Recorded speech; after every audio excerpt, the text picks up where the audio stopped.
Hey everybody, look at me. Look who I'm sitting here with on the Howard Stern interview. Boy George, look at that.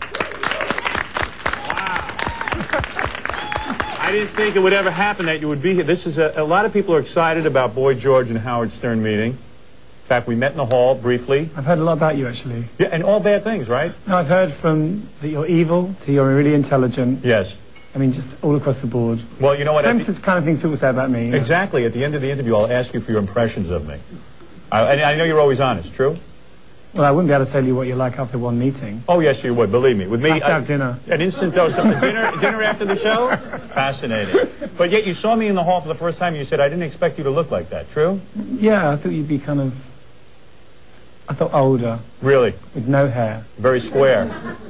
Is my look appealing? I thought you'd look like a comedian. Right. No, but I look very rock starish. Do I not? Absolutely, yeah. Alice Cooper, you come to mind? Yeah, who's the other one, you know? Who's the guy with the blonde hair? The Ramones, maybe I look a little like? A little bit, yeah. Tiny Tim, perhaps? A little bit? No, not Tiny Tim. But I didn't think that this interview would come about because there was all kinds of shenanigans backstage. They didn't know whether really we should do a show together. Management was confused as to whether I'd be the right person to interview you, true?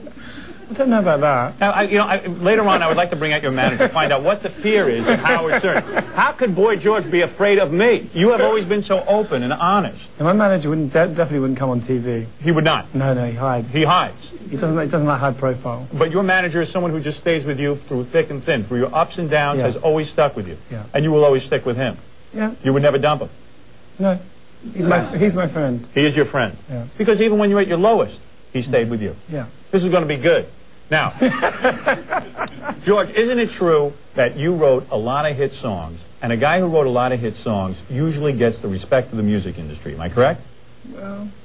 Don't you feel people give you a hard time because of the look and the outrageousness? But seriously, you wrote big hit songs and made a lot of money for record companies, true? I think that there are different kind of camps within the industry. You know, there's the sort of Eric Clapton, Elton John, serious musicians. But I think that, in the media and within the industry, there is this idea that, if you look weird, then you're not serious. But then, you see, if you take someone like Prince, I think if you play an instrument, you can get away with it. Right. Somehow that makes you more macho. Because you see Prince, he's got heels on, he's got that seafood polka dot panties. Right. But he's got the guitar, and somehow that makes him macho. Right, because he has the guitar. If I played guitar, yes. I would become very serious. Because you could hide behind the guitar. Yeah, there's just something about the guitar that's tough. The fact that sometimes when you're dressed up and on a video, you're dancing around and doing this, right away is not macho, as you say, right? Right? True? Is that the problem? I always thought I was a bit more macho than Prince, though. Right. Let me tell you something. I agree with you. And if you had the guitar and you were doing this, you would be considered more serious. True? Because you had a couple of... You were a serious musician. You actually had a couple of groups. You were a background singer for the group Bow Wow Wow. True? Not background. I sung lead with them very briefly, for a matter of 3 months. So, I mean, you were someone who really struggled in the music industry, paid your dues. It wasn't like you were some kind of novelty act like Milli Vanilli. They treat you that way, do they not? Some people do, some people don't. But I think that, I think that things are changing for me. Right. I think that as time goes by, the longer you stick around, right, the more people have got to say, well, there's got to be something to it. Because when you went to Virgin Records at first, and with the first big hit that you had to convince them. You had to really beg them to put that out. No, not so much that. Before we got signed, we did a big gig in London, and I think about every A&R person in the country came to see us. Right. And their view was that I was a cabaret act, that I was a pub act. Right. You know what pubs are? Yeah, sure. Yeah, like where you go to have a beer or something, and some guy gets up on stage and he starts doing it. And they couldn't really understand or see how I could ever become... But how many millions did Do You Really Want to Hurt Me make for the record companies? Oh, I don't know. Would that be a multi-million-dollar song? More Karma Chameleon, that was a bigger song. It was? Bigger than Do You Want to Hurt Me? It was #1 for 9 weeks in the UK.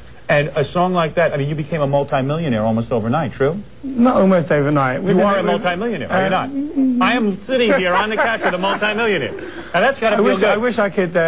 Yeah, but all the crap and everything you've got to take, you've always taken a lot of crap and everything, but meanwhile you could tell everyone, hey, screw you, I'm going off on an island now, and I don't really need the business. True? Not entirely true, but, the thing is I love working. But you saved your money.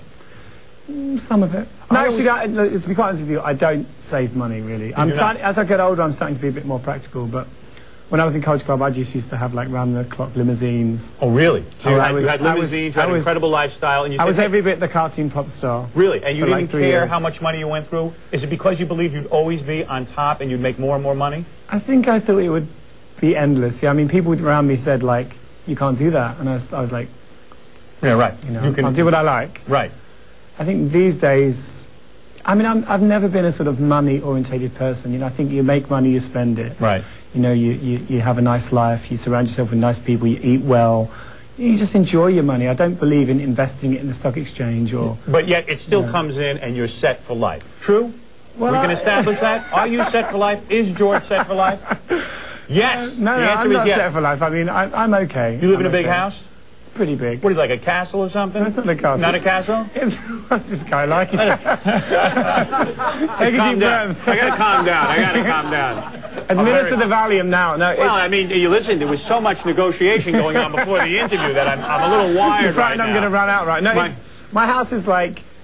the hall is big. It's kind of big, but it's not huge. It's like 3 bedrooms. It's not like a Beverly Hills mansion. And a typical day in your life, you get up late, you lounge around the house? No, I don't lounge around the house. I get up very early. And we write songs all day? Is that what we do? No. I write songs when they come to me. I mean, I'm not the sort of person who sits down, you know, has a time in the year where I write songs. I write songs all the time. The thing that I never understood, so here Boy George becomes very, very famous. The image of Boy George is everywhere. George takes over America. Culture Club becomes huge. Your star is rising unbelievably. It's superstar status. And yet you always seem to be, like, with angst. You know what I mean? Oh, I'm going to break up with the band. I'm not going to stay with the band. I got to leave the band. I'm a drama queen, you know. No, but you are a drama queen in the sense that if you stick with the music, the Culture Club was a successful entity. Now, I don't know bored of it, though. You got bored? It was like a bad marriage. But I would never get bored. Sometimes, yeah, you would. You know, those kind of marriages where, like, the husband makes the wife feel insecure. But she never leaves the kitchen, you know.